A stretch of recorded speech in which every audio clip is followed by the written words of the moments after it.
Olha o seu papel. Deixa. Meu papel? Eu ia falar, esqueci meu papel. Eu já estou com o meu papel aqui. Eu já tenho muita coisa. Boa tarde a todos. Eu trouxe um tema interessante para as nossas reflexões, né? E também serviu para as minhas reflexões. Então, já quero dizer que, embora eu esteja aqui na frente falando, também sou uma eterna aprendiz do que irei falar. Estão vendo bem a imagem? Então, né? Então, nós vamos falar sobre o encontro de Jesus com Marta e Maria. Marta e Maria são irmãs de Lázaro e é uma família muito amada por Jesus. Eles moravam em Betânia e sempre quando Jesus por ali passava, ele se hospedava na casa desta família tão querida por ele. E essa família vai nos deixar, né, através do diálogo com esta família, nós vamos ter grandes ensinamentos. Um deles é esse que nós vamos falar hoje, que é a boa parte. Mas também tem um encontro dele com Lázaro, a ressurreição de Lázaro. Já ouviram falar sobre a ressurreição de Lázaro? E também tem um encontro de Jesus com esta família na ceia de Páscoa, antes da ceia de Páscoa. Então são 3 momentos e 3 oportunidades de aprendizado com esta família de Betânia. Então vamos lá. O encontro de Jesus com Marta e Maria, e que a gente costuma dizer a boa parte. Jesus vai se hospedar na casa desta família tão querida.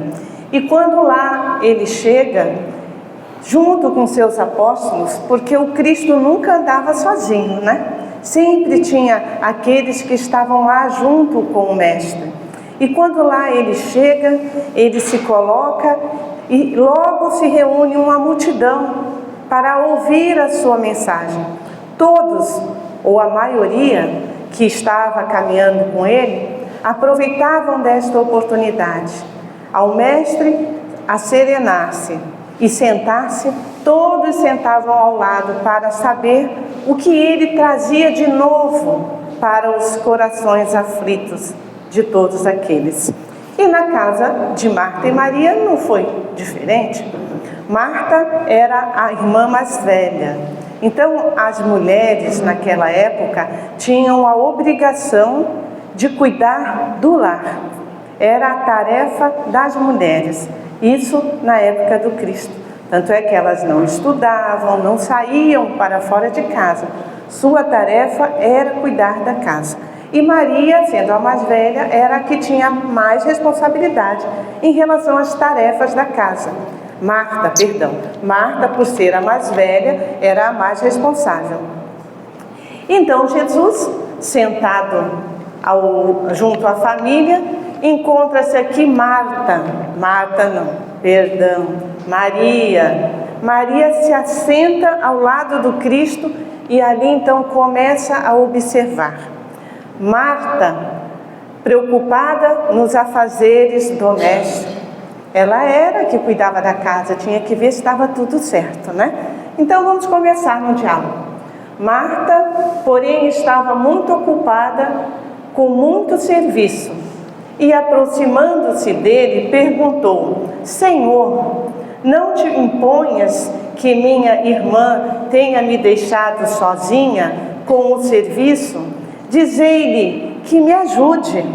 Então Marta chega a Jesus e fala: pede a Maria para que me ajude, né? Enfim, é a tarefa das mulheres. E Maria está aí, sentada aos teus pés, junto com os homens, né? Absorvendo tudo isso. É interessante, porque a gente aqui já vê Maria quebrando paradigmas. Maria agindo diferente de como era a postura de uma mulher naquela época. Maria se sentou e ouviu, mas todos sabiam naquela época que a tarefa da mulher era cuidar da casa. mas Maria já estava diferente. Quando viu o Mestre, quando viu Jesus, disse: é aqui que eu vou me sentar. E Marta, então, ficou lá preocupada com os afazeres, né? E vamos ver o que ele diz adiante. O que ele responde para Marta. Respondeu o Senhor: Marta, Marta, você está preocupada e inquieta com muitas coisas. Então Jesus diz para ela: você está muito inquieta com muitas coisas, né? Ela vai lá e fala para Jesus: olha, pede para que a minha irmã venha me ajudar, estou aqui precisando de ajuda. E aí Jesus fala suavemente e diz para ela que ela está preocupada e inquieta com muitas coisas. Todavia, apenas uma é necessária. Maria escolheu a boa parte, e esta não lhe será tirada. Está em Lucas. E aqui ele completa, né? Maria escolheu a boa parte. Maria estava observando a melhor parte, que era a mensagem de Jesus. E Marta ainda estava preocupada com os afazeres domésticos. Vendo um livro chamado Primícias do Reino, de Amélia Rodrigues, psicografia de Divaldo Pereira Franco, Amélia Rodrigues vai contar esse caso no livro, falando da família querida. Quem tiver o livro, é Primícias do Reino, capítulo 16.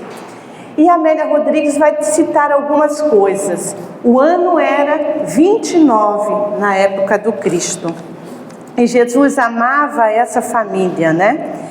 E nesta família se encontravam aquelas pessoas em que era necessário a mensagem ser passada. E naquela família se encontravam pessoas diferentes.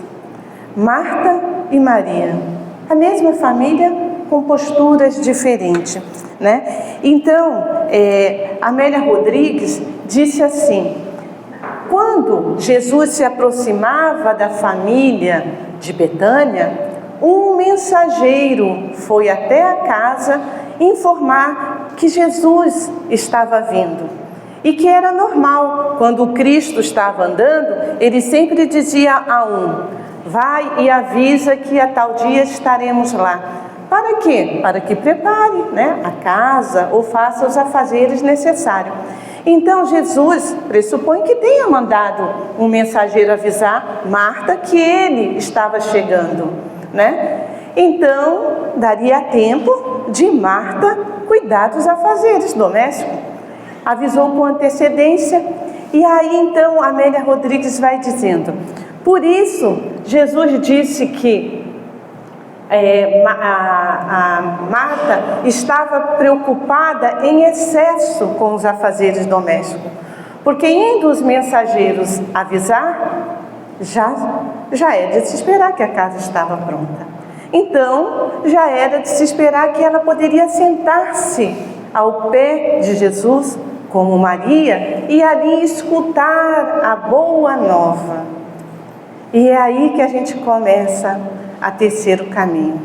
Marta preocupada com os excessos, porque o trabalho é uma lei natural, mesmo o trabalho do lar, o trabalho da casa, é um trabalho bendito, né? E é justo diante da lei divina. Mas ele estava falando dos excessos. E Maria, que já tinha ajudado com certeza Marta, pensou: já fiz a minha parte, agora é hora de me sentar e ouvir. E a gente vê aqui o excesso da preocupação com os afazeres materiais, com o excesso do trabalho, com o excesso das nossas atividades que criamos e às vezes perdemos a oportunidade de estarmos aproveitando a boa parte do Mestre Jesus. Aí vão me dizer assim: mas Jesus não está indo visitar o meu lar. É verdade, né? Jesus estava com Marta e Maria, imagina. Mas acontece que nós, os Espíritos nos falam que nós estamos nos reencontrando com Jesus. Então nós já nos encontramos com a mensagem do Mestre. E talvez não tenhamos aproveitado a melhor parte. Talvez em relação às questões das paixões do mundo, e as paixões, vou botar paixões entre aspas, verdadeiras, que é a paixão do aprendizado da alma, nós tenhamos feito opções diferentes. E aí então ainda não aprendemos a absorver a boa parte. Só que nós estamos aqui hoje, cristãos espíritas. Além daquele que vai dizer como Maria aproveitou a boa parte que nunca lhe será tirada, para o materialista, morreu o corpo, acabou tudo. Como nunca vai ser tirada? Ela morreu, acabou. Para nós espíritas, a compreensão vai além. Nunca vai ser tirado o conhecimento de que Maria estava tendo naquele momento. Maria, naquele momento, estava desperta para perceber: opa, eu já fiz tudo do que era necessário materialmente. Agora é o meu momento espiritual. Ela conseguiu um equilíbrio que às vezes a gente não consegue. Tem uma palestra lá no centro. Ah, não, vou brincar aqui agora. Quarta-feira tem jogo do Corinthians. Não vou para a palestra. Não é verdade? O povo diz assim, uns corintianos aqui, brincando, né?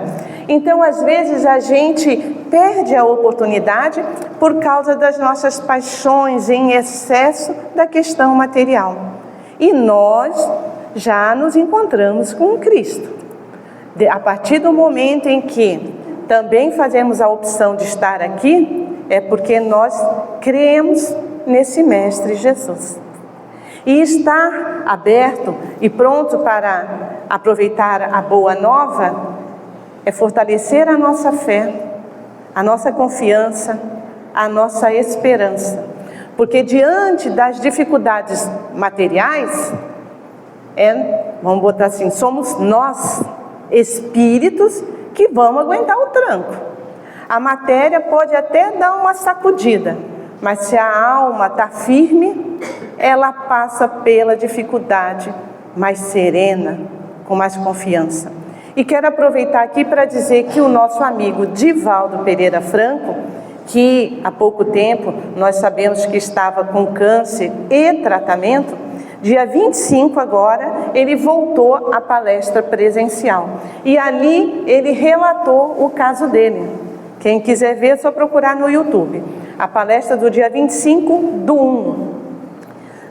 Não está escutando direito ou estão escutando? Então, tá. No dia 25/1, essa palestra que Divaldo vai dizer que, embora o corpo dele estivesse fraco, ressentido, ele nunca tinha perdido a fé e a esperança, porque a alma estava alimentada. Ele mesmo conta e relata nessa palestra dele que ele dizia: não, eu vou cuidar de você, da doença que ele estava. Eu vou cuidar de você. E aí ele vai falando, então, para vocês verem o que é aproveitar a boa parte. Relatou ele que está curado. E em conversa com Joana de Ângeles, a sua mentora, ela disse para ele: ganhastes uma moratória. E aí ele falou: sigamos em frente.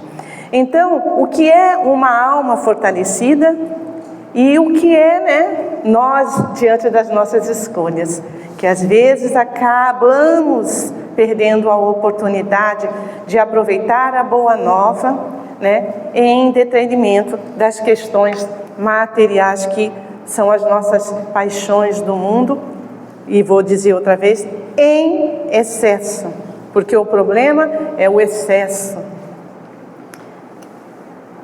Ao encontrar Jesus, Maria faz uma pausa e não deixa passar a feliz oportunidade de maneira espiritual, por excesso de zelo ou de apego às ações cotidianas. Maria falou: opa, vou arrumar tudo aqui e agora eu vou lá aonde eu posso alimentar a minha alma. Assim como nós 2h30 da tarde. Quantos adiantaram algumas coisas para poder estar aqui? Então, nós também estamos aprendendo a equilibrar a nossa vida material e a nossa vida espiritual, né? Envolvidos pelas atividades comuns da vida no plano físico, nem sempre agimos com bom senso, não é verdade? É comum as pessoas alegarem falta de tempo por se encontrarem assoberbadas pelas requisições do dever profissional. Assoberbadas. É porque às vezes a gente distraído, a gente vai se ocupando com essas coisas materiais. E muitas das vezes acabam não nos levando a nada. Às vezes até as decepções. Então, diante desta encarnação, já vamos falar de espiritismo, diante desta encarnação, o nosso objetivo é o quê? É observar o que nós estamos fazendo ao esse reencontro com a mensagem de Jesus. E ainda mais, fortalecidos com o conhecimento da doutrina espírita. Porque quem tem dúvida, como ele disse, ela vai levar a boa parte que nunca lhe será tirada, nós não temos dúvida. Somos espíritos e somos imortais. Levaremos o conhecimento conosco. E esse conhecimento espiritual é aquele que vai nos auxiliar, nos orientar a tomar as decisões mais corretas, de acordo com a lei divina. Então, podendo assim nós, como diz Santo Agostinho, ao dormirmos, encostarmos a nossa cabeça no travesseiro e estarmos em paz, porque agimos conforme a mensagem de Jesus e a lei divina. Não de acordo com as nossas paixões, às vezes acomodando aqui ou acomodando ali. Observamos que Marta e Maria são irmãs, filhas do mesmo pai, né? Dos mesmos pais, mas que apresentam temperamentos e comportamentos diferentes. Na nossa família é assim, não é? Temos lá 3 filhos, mas puxa vida, um é diferente do outro.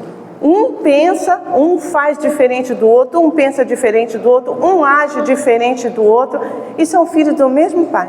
Olha lá, vamos dizer assim, puxou o olho igualzinho da mãe, todo mundo puxou o olho igualzinho da mãe, mas o temperamento não é igual. Por quê? Porque o espírito não é o mesmo. O corpo descende do corpo, né? Mas o espírito não descende do espírito, do corpo. O espírito é uma individualidade, é uma questão diferente. Então, nós aqui podemos dizer que nós somos espíritos. Por isso, somos diferentes quanto irmãos e temos comportamentos e temperamentos diferentes. Por isso, Marta e Maria, embora fossem irmãs, estavam tendo comportamentos diferentes. Mas e por quê? Nós costumamos dizer maturidade. Porque o espírito, diante da vida imortal, diante desses encontros, como eu falei, com a Boa Nova, o encontro com a mensagem de Jesus, o encontro com a doutrina espírita e encontro com a mensagem de Jesus, não vou dizer só da doutrina espírita, o encontro com a mensagem de Jesus, seja numa igreja católica, seja numa outra religião ou filosofia, que caminhe ele para a coisa correta, ele vai adquirindo maturidade e aprendendo a fazer as suas escolhas. E essa maturidade a gente vê diferente em Marta e Maria, diante daquela situação. Essa maturidade nós vemos diferente na postura do Divaldo diante da doença que foi acometida, né? Então a gente vai vendo que essa maturidade é uma condição do espírito, não é condição herdada pelo corpo físico do pai e da mãe, é uma condição do espírito que ele, através, que a gente vai falar mais adiante, através da reencarnação, vai adquirindo essa maturidade, vai se transformando e aprendendo a aproveitar a oportunidade. Hoje é quarta-feira, tem jogo do Corinthians. Ah, não, mas eu vejo amanhã lá, quando vai passar o replay, né? Sei lá o quê. Eu vou lá no centro, que é rapidinho, né? Mais ou menos assim, né? Maria escolheu a boa parte, e esta não lhe será tirada. Agora nós conseguimos compreender melhor toda a mensagem bem ouvida que nós possamos encontrar no Evangelho, nas palestras, nos estudos, compreendida, né, à luz da mensagem do Cristo, de amor, fraternidade, caridade, né? Ela nunca mais nos será tirada, porque nós colocamos no fundo das nossas almas. Eu estava também vendo uma história sobre Eurípides Barçanufo. Achei interessante, eu não sabia. Ele, muitos aqui conhecem de Sacramento, Eurípides Barçanufo, né? Mas ele teve as suas vidas passadas reveladas no encontro que teve em Uberlândia, esse final de semana, por sinal maravilhoso. E lá ela começou a contar a vida de Eurípides Barçanufo, que ele foi um menino na época de Jesus, e que se encontrou com Jesus quando ele tinha os seus 17 anos. Ele era um menino e chamava-se Marcos. Está no livro A Grande Espera. Está lá esse relato da história de Eurípides. Então esse espírito encontrou o Cristo. E ali então ele foi aprendendo, depois relata outras vivências de Eurípides Barçanufo quanto espírito, que eu não vou relatar agora, e ele crescendo, e ele buscando vivenciar o aprendizado de Jesus, ao ponto de chegar a ser esse espírito encarnado como Eurípides Barçanufo aqui em Sacramento. Então, olha, a boa parte, o que ele aprendeu nunca foi tirado, porque não foi para o corpo, foi para o espírito. Assim somos nós. E agora vamos fazer uma pausa. Como nós estamos com Jesus?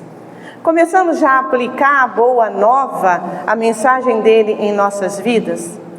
Primeiro lugar, para a gente aplicar na família, ponto de entrada de todos nós, né? Ponto de entrada para todos nós que vamos experimentar uma nova encarnação. É a família, aonde temos ali pontos diferentes, embora os corpos bem parecidos.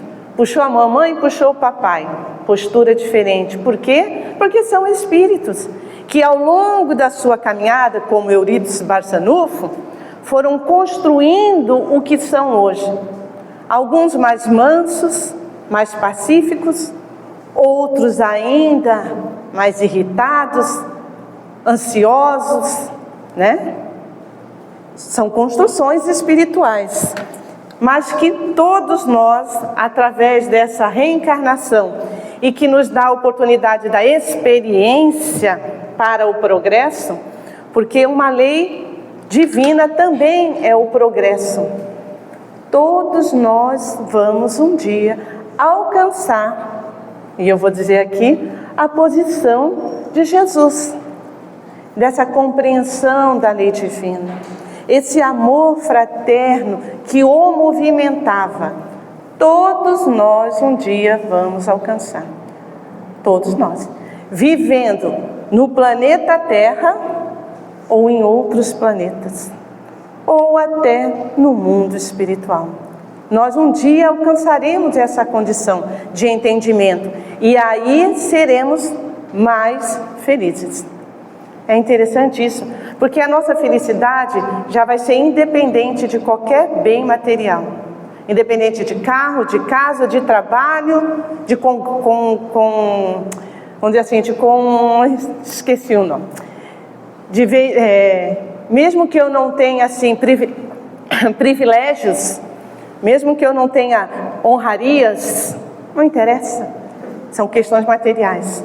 Interessa o que eu fiz quanto espírito, quais foram as minhas decisões quanto espírito, quando eu estava nesses cargos, recebendo essas honras ao mérito.